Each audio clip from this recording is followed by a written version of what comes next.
Gloire à Dieu. Eh bien, bonsoir à tout le monde.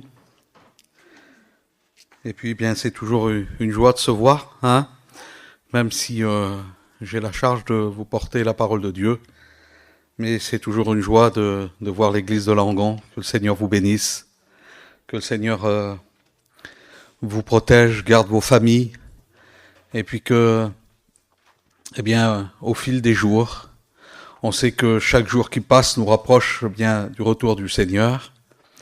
Et bien que chaque jour qui passe aussi puisse bien être un encouragement et dire Seigneur, eh bien chaque jour, j'ai passé un jour de plus aujourd'hui.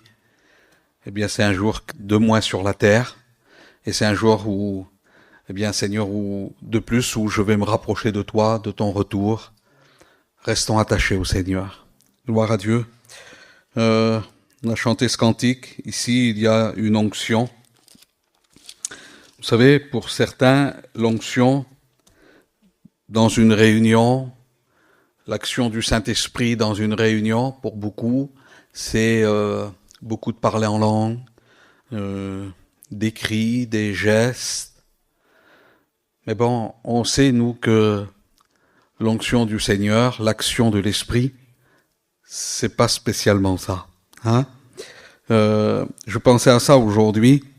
Il y a pas mal d'années, il y a une vingtaine d'années de cela, peut-être un peu plus.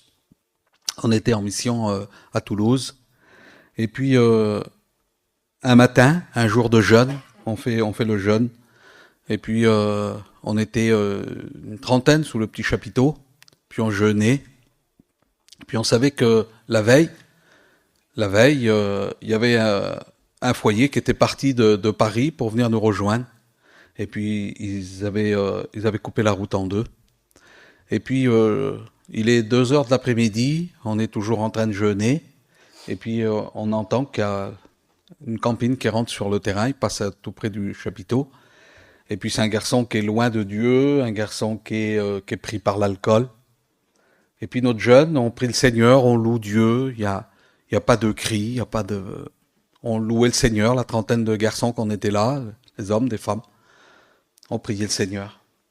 Et puis, pendant qu'on était en train de prier, je rouvre les yeux, je sais pas, 10, 15 minutes après que ce camping était passé là.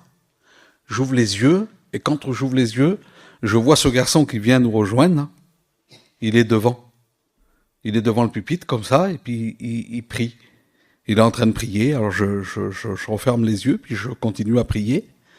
Et puis au bout d'un moment, je rouvre les yeux, puis il est encore là, ça fait que je fais signe au frère, et on s'avance devant. Et puis, il dit, je voudrais rencontrer le Seigneur. Je suis pas venu ici pour voir des copains, pour être avec vous, pas spécialement pour être avec vous. Je suis venu pour rencontrer le Seigneur. Et on a prié pour lui. On a fait lever les membres de l'église, là, puis on a prié pour lui. Et puis, il a versé quelques larmes, mais dans le silence, des larmes qui ont coulé sur son visage, mais dans le silence, il n'y a pas eu de cri, il n'y a rien eu. Puis on a arrêté le jeûne, et puis voilà. Et puis quelques jours après, c'était un garçon qui était vraiment pris par les liens de l'alcool. Et quelques jours après, on était en train de manger. Le soir, comme ça, un soir, il n'y avait pas de réunion, on était en train de manger. Et puis il y a 2 serviteurs qui sont là, juste devant la place, comme ça. Il y a l'entrée qui est d'un côté, puis d'un autre côté, il y a une petite promenade, comme ça. Le garçon dit, on a tellement mangé, on marche un peu. Puis il y a 2 prédicateurs, ils se détachent.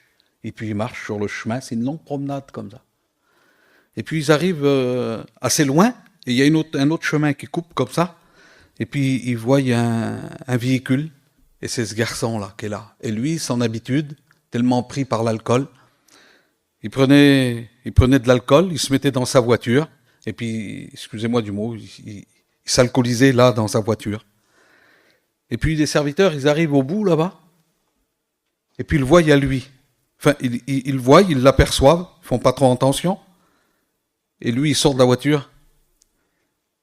Il dit, mes frères, il dit, j'ai prié que le Seigneur m'envoie quelqu'un. J'ai besoin que vous priez pour moi.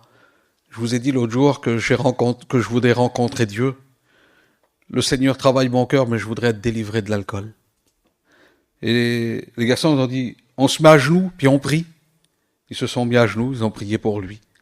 Et puis, quand il s'est relevé, il a dit, je sens que j'ai été délivré de l'alcool. Aujourd'hui, j'appartiens à Jésus. Ça fait plus de 20 ans de cela, plus de 20 ans. Oui, il y a plus de 20 ans, ça fait 22 ans précisément. Et ce garçon-là, je le vois régulièrement, tous les ans je vois ce garçon-là, il n'a jamais plus remis une goutte d'alcool dans sa bouche. C'est un véritable enfant de Dieu, quelqu'un qui aime le Seigneur.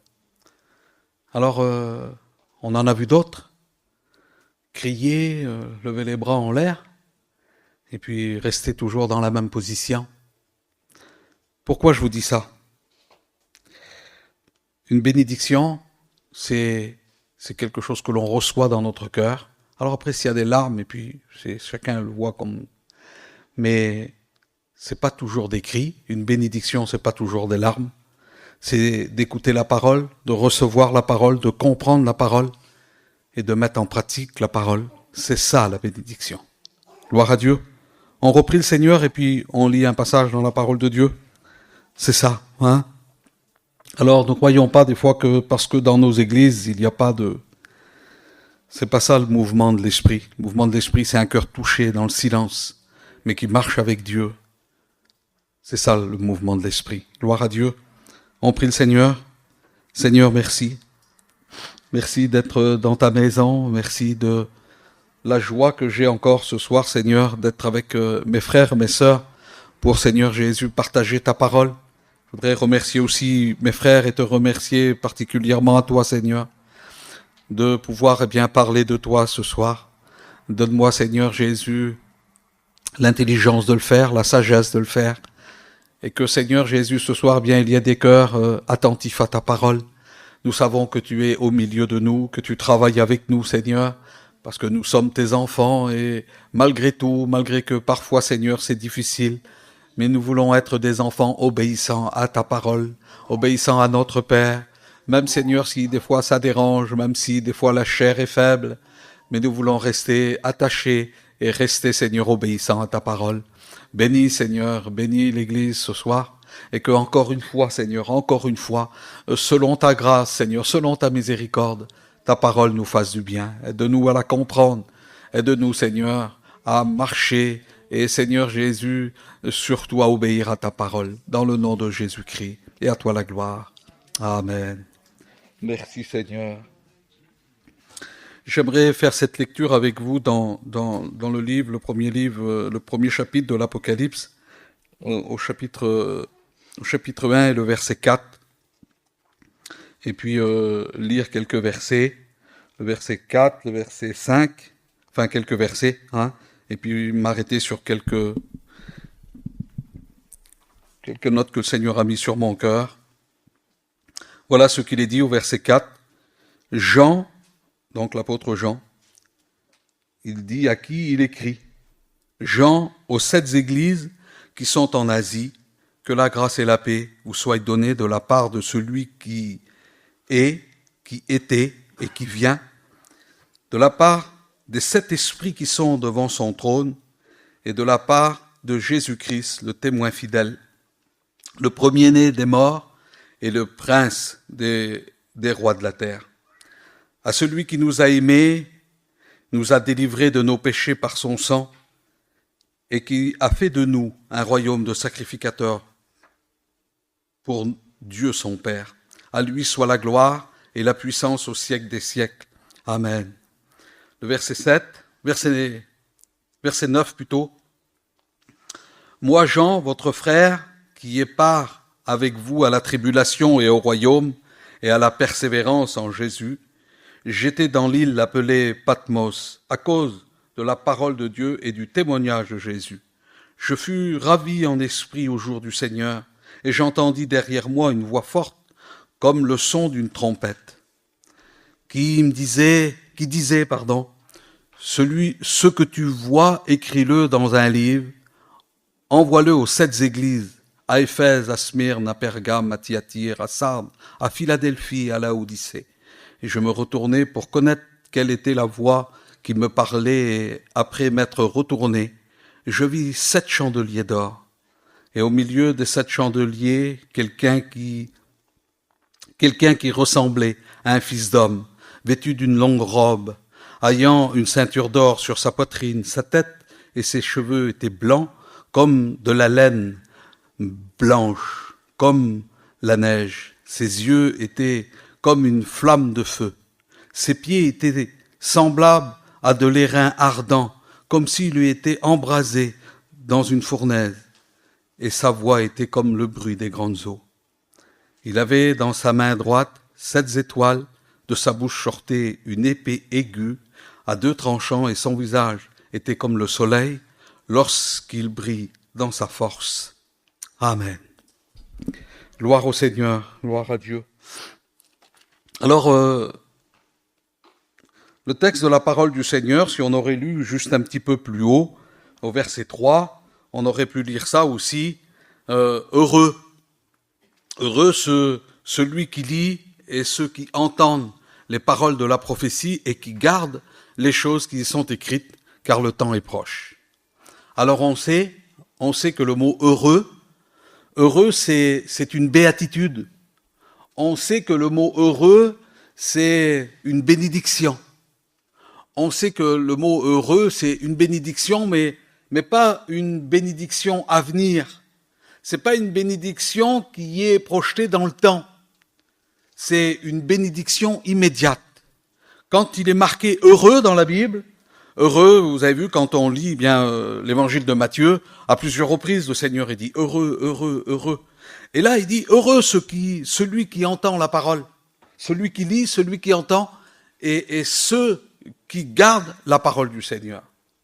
Alors, je vous l'ai déjà expliqué, j'ai expliqué plusieurs fois ce texte-là. Celui qui lit, quand on lit quelque chose, c'est pour essayer de comprendre ce qu'il y a marqué, ce qu'on nous demande, pourquoi cela est écrit. Alors on lit. Et puis il dit heureux celui qui lit, heureux ceux qui entendent. Alors entendre, c'est pas simplement d'entendre avec ses oreilles. Entendre, c'est comprendre ce qui a été lu. C'est essayer de comprendre, de saisir. Hein, vous avez vu plusieurs fois, on dit ça. On dit à quelqu'un quand quelqu'un il nous parle, il dit 2 fois il nous répète la même chose, et puis au bout de la 3e fois on dit ça y est c'est bon, j'ai entendu ce que tu m'as dit. Ça veut dire j'ai compris, c'est bon, j'ai entendu, j'ai compris. Et puis quand on a lu, quand on a compris, quand on a saisi, eh bien il vient la 3e chose, et la 3e chose c'est la plus difficile. C'est la plus difficile, mais en même temps c'est la meilleure. Heureux celui qui lit, qui entend. Heureux ceux qui gardent la parole qui est écrite dans cette prophétie, dans la prophétie, la parole de la prophétie qui est écrite. Alors, prendre connaissance des choses. Vous avez vu ces derniers temps, ces quelques années en arrière, hein, quand on écoute nos anciens nous parler, qui nous ramènent dans le temps, 40, 50 ans en arrière, on nous parle de pas beaucoup de connaissances. Mais alors, quel attachement à la parole. Aujourd'hui, 70 ans sont passés de la mission, et la connaissance, merci Seigneur, elle augmente. Mais il faut qu'aussi, avec cette connaissance, il faut qu'il y ait un attachement à la parole de Dieu, un attachement aux écrits, un attachement au commandement du Seigneur, un attachement à ce que le Seigneur nous recommande, un attachement à ce que le Seigneur, tout simplement, nous conseille. Vous savez, quand on écoute parler certains, on vient nous poser des questions, et puis on nous demande souvent, est-ce que j'ai le droit de faire ça? Est-ce que je peux faire ça? Hein, quand des personnes nous parlent de cette façon-là, on ressent la pauvreté spirituelle. On ressent la pauvreté spirituelle parce que on a le droit, on n'a pas le droit. Mais qu'est-ce qui nous est interdit en réalité? Qui nous interdit? Est-ce qu'on est tenu par le paletot derrière pour essayer d'avancer ou de faire ou de pas faire? On ressent la pauvreté spirituelle dans ce langage-là. Alors que quand quelqu'un il a déjà une vie avec le Seigneur, c'est d'autres questions qui se posent. Il se pose des questions à l'intérieur. Est-ce que ça c'est bon pour moi? Est-ce que ça va être édifiant pour moi? Plutôt de savoir si j'ai le droit ou pas. L'écrit, c'est la parole du Seigneur, c'est la boussole, c'est ce qu'on doit appliquer. Mais ce qui est écrit là, si on l'applique parce que c'est écrit. Quand vous avez vu des personnes qui parlent des écrits, qui parlent de la parole, ils parlent de ce qui a marqué, j'ai essayé de le faire, mais alors, qu'est-ce que c'est dur? Qu'est-ce que c'est compliqué? Qu'est-ce que c'est difficile? Là aussi, on ressent la pauvreté spirituelle.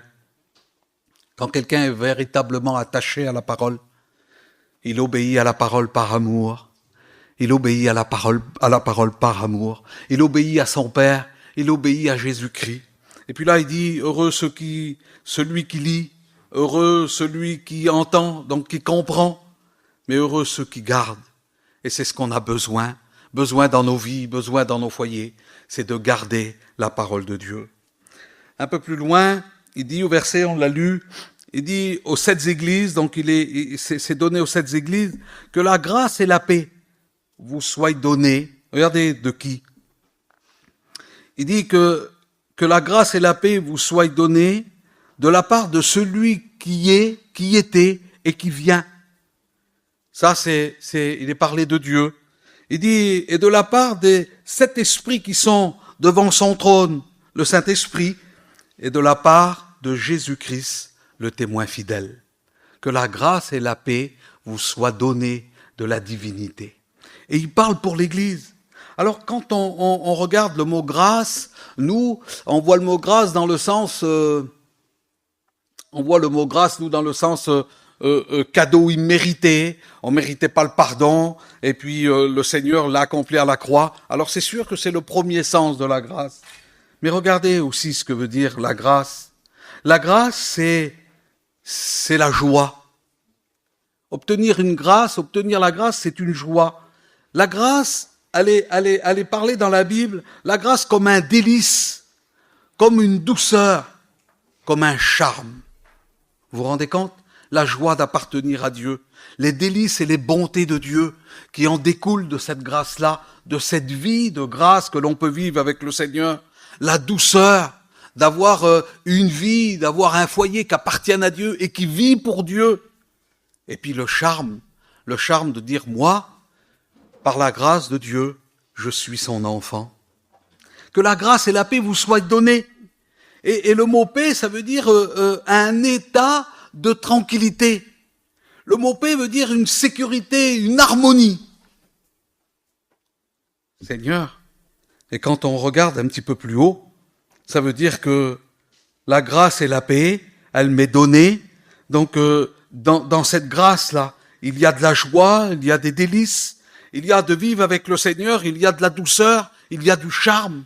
Il y a un état de sécurité, de tranquillité, d'harmonie dans ma vie, dans mon foyer, avec ma femme, mes enfants. Mais pour qui c'est cette harmonie-là? Bien, cette harmonie, c'est pour celui qui entend et qui garde la parole de Dieu. Vous vous rendez compte qu'est-ce que c'est bon de garder la parole de Dieu?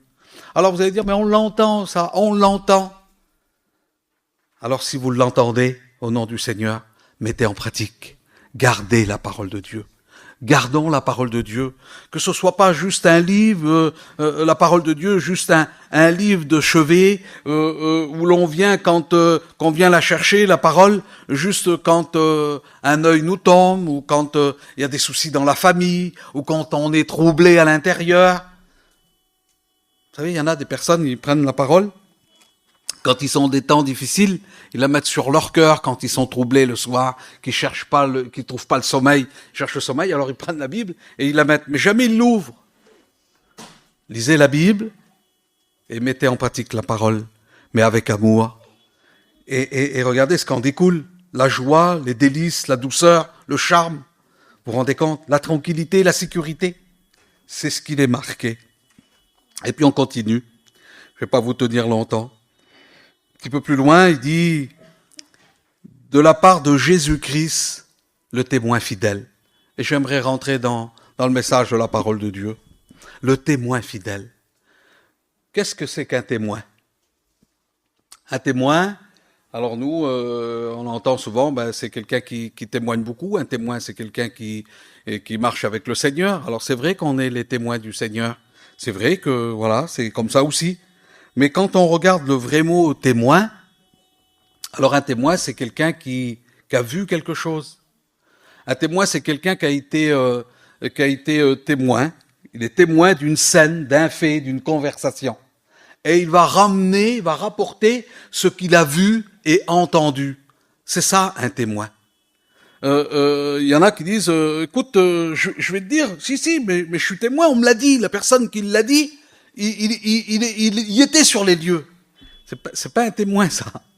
Ça, c'est un rapporteur, si vous voulez, mais c'est pas un témoin. Un témoin, c'est celui qui a vu. Et là, le texte, il dit, le témoin fidèle. Donc, un témoin, il parle de ce qu'il a vu et qu'est-ce qu'il a entendu. De quoi le Seigneur est venu nous parler? Il est venu nous parler de ce qu'il a entendu et ce qu'il a vu. Mais où? Est-ce qu'il est venu nous parler de la terre, le Seigneur? Est-ce qu'il est venu nous parler des richesses de la terre? Est-ce que le Seigneur est venu nous parler, quand il est venu sur la terre, il est venu nous parler des bienfaits de la terre? Ou il est venu nous parler du ciel? Le Seigneur, il est venu nous parler du ciel. C'est lui le témoin fidèle. Et quand on lit l'évangile de Jean, tout ce qu'il fait, tout ce qu'il dit, il dit, moi, ce que je dis, c'est pas de moi. Ce que je dis, ça vient du Père. Ce que je fais, je le fais pas de moi-même. Je le fais parce que le Père m'a envoyé. Et à plusieurs reprises, il nous parle de ce qu'il y a dans le ciel. Il dit, moi, je suis venu là, je vais vous préparer une place. Et quand cette place sera prête, je viendrai. Et puis, je vous emmènerai dans le ciel. Je vous emmènerai avec moi afin que là où je suis, vous y soyez aussi. Il est venu nous parler du ciel. Et puis nous, l'Église de Jésus-Christ, eh bien, on est les enfants du Seigneur, nous. J'aimerais vous poser cette question. C'est quoi notre conversation journalière? Parce que la Bible dit que c'est de l'abondance du cœur que la bouche, elle parle. C'est quoi notre conversation? Je disais ça dimanche à Marmande. Il y a un garçon qui est de ma famille. Il y a quelque temps en arrière, alors c'est un petit garçon qui est passé par les eaux du baptême, et puis bon, il essayait d'être fidèle comme il pouvait, mais c'était compliqué pour lui. Il avait un foyer un petit peu léger dans les choses de Dieu. Et quand on allait vers lui, au bout de 2 minutes, 3 minutes là, vous parlez, ça va, tout va bien, alors, et dès qu'il commençait à dire, alors, vous avez fait quoi aujourd'hui? Si vous aviez malheur de dire, et toi? Alors il vous parlait sa journée. Mais alors sa journée, c'était travail. Son avenir, c'était travail. C'était les chiffres, c'était les sommes, c'était ça. Il parlait que de ça. Pourquoi? Parce qu'il avait ça dans son cœur. Il nous parlait de la terre. Il nous parlait de la terre. Il nous parlait de la terre. Il nous parlait de la terre. Et puis, il y a quelque temps, ça a changé, là. Ça a changé. Il s'est approché de Dieu. Son foyer a changé. Quand il téléphone, des fois, je dis, je peux pas y répondre. Parce que là, il va me parler pendant 40 minutes. Mais il me parle plus de la terre. Il me parle du ciel. Il me parle de la parole de Dieu. Parce que c'est de l'abondance du cœur que la bouche, elle parle. Ça a changé. Le Seigneur, lui, il est venu nous parler du ciel. Arrêtons de parler de la terre. Arrêtons de nous nourrir de la terre. Arrêtons d'avoir les yeux sur la terre. Le témoin fidèle qui est Jésus-Christ, il est venu nous parler du ciel. Aspirons au ciel. Aspirons au ciel. Ayons ce désir d'aller au ciel, d'aller près de lui. Ayons ce désir-là, que tout s'arrête. Demandons au Seigneur que ce désir augmente. Vous savez comment ce désir, il augmente là? Le désir, il augmente de rencontrer le Seigneur en se détachant de la terre. Tant qu'il y a des choses qui nous attachent à la terre, tant qu'il y a un cœur qui aime la terre, tant que les yeux aimeront la terre, on n'aura pas ce désir de le rencontrer, d'être avec lui. Mais quand on est détaché de tout, on aspire à nous approcher de lui, à aller avec lui, à aller auprès de lui et d'être avec lui pour l'éternité, que son nom soit béni. Il est venu nous parler de la terre, du ciel, et non pas de la terre. Un peu plus loin au verset 9, et puis on va conclure. Au verset 9, il dit, « Moi Jean, votre frère, qui y est part avec vous à la tribulation et au royaume et à la persévérance. En Jésus, j'étais dans l'île appelée Patmos. L'apôtre Jean, là, il dit, « Moi, Jean, votre frère, qui est part avec vous à la tribulation et au royaume, à la persévérance en Jésus, j'étais dans l'île appelée Patmos. » Quand on lit, là, il ne semble pas que Jean, il est dans les difficultés, là. Il semblerait que, je sais pas, enfin, quand on lit comme ça, simplement, il semblerait que c'est une réjouissance pour lui d'être dans la tribulation. Il met la tribulation et la persévérance, il le met au même rang qu'au royaume. Il dit, moi, Jean, votre frère, j'ai part à la tribulation et au royaume et à la persévérance en Jésus-Christ. J'étais dans l'île appelée Patmos. Vous savez ce que c'est, hein, l'île appelée Patmos? L'île, c'est une prison. Moi, si j'aurais écrit ça, je vous promets, j'aurais dit, voilà, votre frère Samuel, je suis emprisonné, je suis privé de liberté, priez pour moi, intercédez pour moi. Non, lui, il dit, moi, votre frère, j'ai part comme vous à la tribulation. On dirait qu'il le dit avec joie. Tribulation au royaume, à la persévérance en Jésus-Christ, et je suis dans l'île appelée Patmos.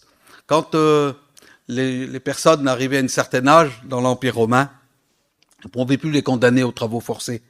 Et là, Jean, il est vieux, il est âgé, il est pratiquement sur la fin de sa vie, et il était devenu gênant pour l'Empire romain, et au lieu de le mettre aux travaux forcés, on va l'isoler de son travail, de son activité. Et puis on pense là, quand il va être dans l'île de Patmos, on pense qu'il servira à plus rien, qu'il pourra plus servir Dieu, qu'il pourra plus être une gêne, qu'il pourra plus être un problème pour l'Empire. Mais voilà, la Bible dit que le méchant, il fait une œuvre qui le perd. Eh bien, le diable a fait une œuvre qu'il l'a perdue, là. Parce que quand il était dans l'île appelée Patmos, c'est là qu'il va écrire l'Apocalypse, et puis qui va être le sujet d'une grande bénédiction. La preuve, on est en train de le lire ce soir. Pourquoi je vous lis ça? Parce que Patmos, c'est le moment difficile. C'est le moment où bien Jean, il est sur la fin de sa vie. Et puis la mort le guette, là. Et puis il est en prison, il est privé de toutes les richesses de l'Église. C'est le moment difficile. C'est la tribulation pour lui. Mais le moment difficile, là, il le passe comme si c'est une joie. Parce qu'il sait que Christ est avec lui. Il dit, moi j'ai part. Ça fait partie du royaume, les tribulations. Les problèmes, ça fait partie du royaume. Ça fait partie, pour y aller, pour en faire partie, eh bien on passera dans des moments difficiles. On passera dans les moments de difficulté. Mais Jésus, il est là. C'est ce qu'il veut exprimer. Vous avez vu, nous, dès qu'on est dans un moment difficile, bien souvent, on se ferme à tout. On ferme notre esprit, il semblerait qu'on ferme notre cœur. Et puis on voit que l'action du diable, on est affligé. L'autre jour, bébé nous parlait d'un témoignage. Et puis quelle bonté, Seigneur, quelle bonté de voir des personnes qui passent par des problèmes, des difficultés, et puis d'être là, d'être joyeux, de savoir que Jésus, il est là. C'est ça notre joie. C'est ça la grâce. Dans la grâce, on y voit quoi, nous? Il dit que la grâce et la paix soient avec vous, qu'elles vous accompagnent.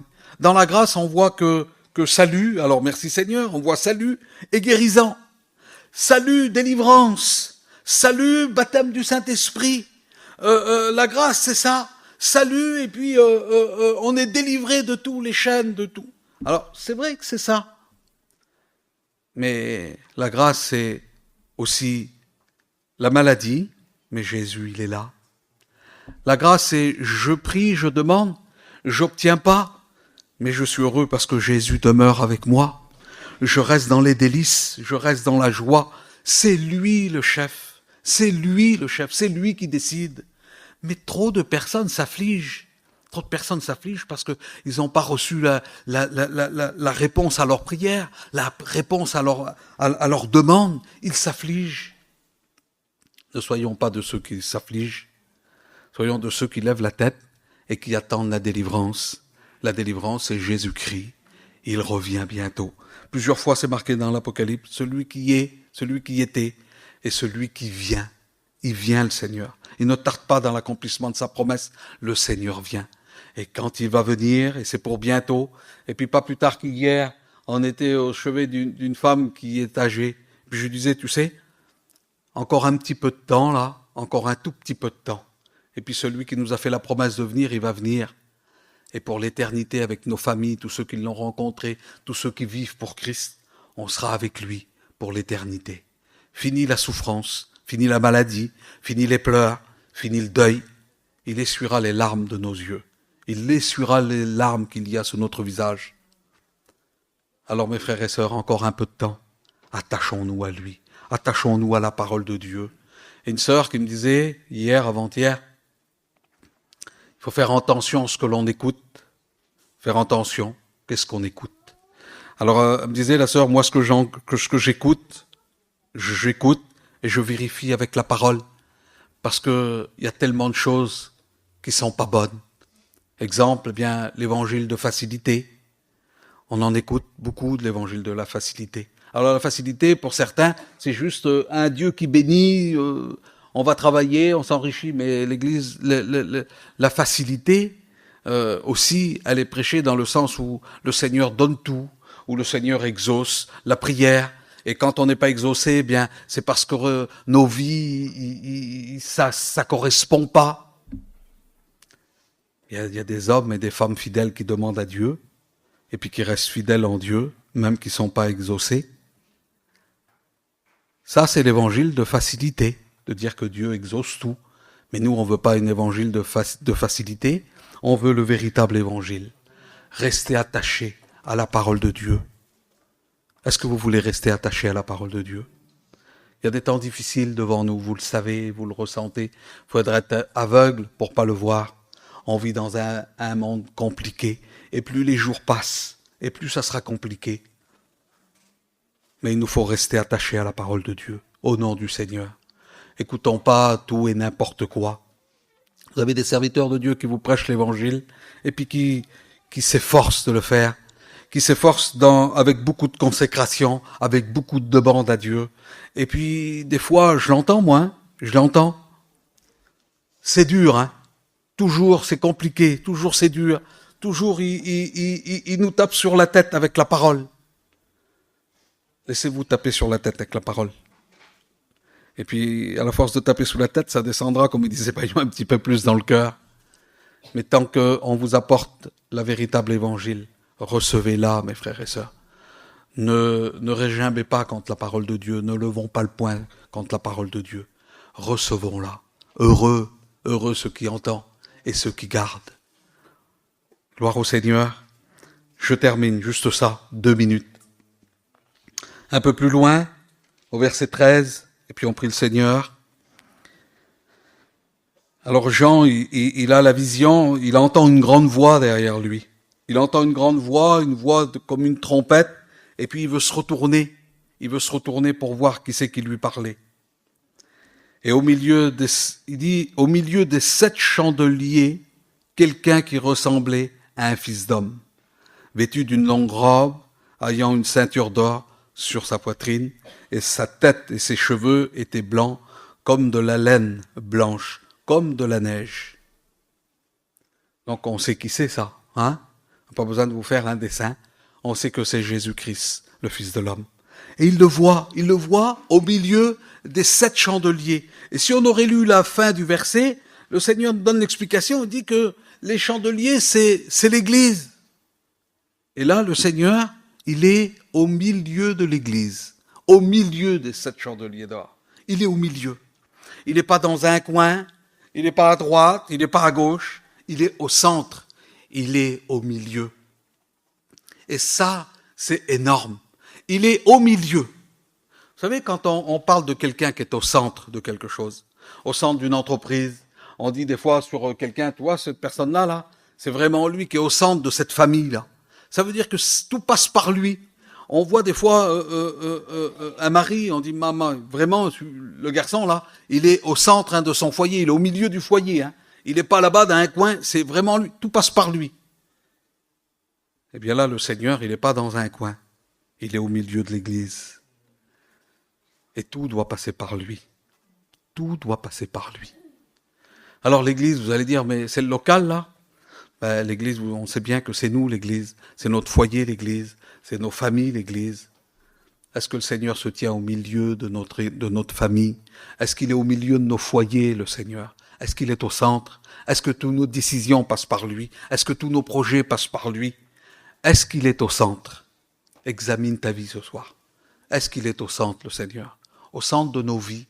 Vous savez, des fois, bien souvent, on veut prendre, nous, les rênes, on veut prendre le gouvernail, on veut diriger, on veut faire au nom du Seigneur. Que cet état d'esprit-là, elle tombe de nos cœurs, ça s'en aille. On a besoin de dire, Seigneur, il faut que ce soit toi qui sois au centre de ma vie.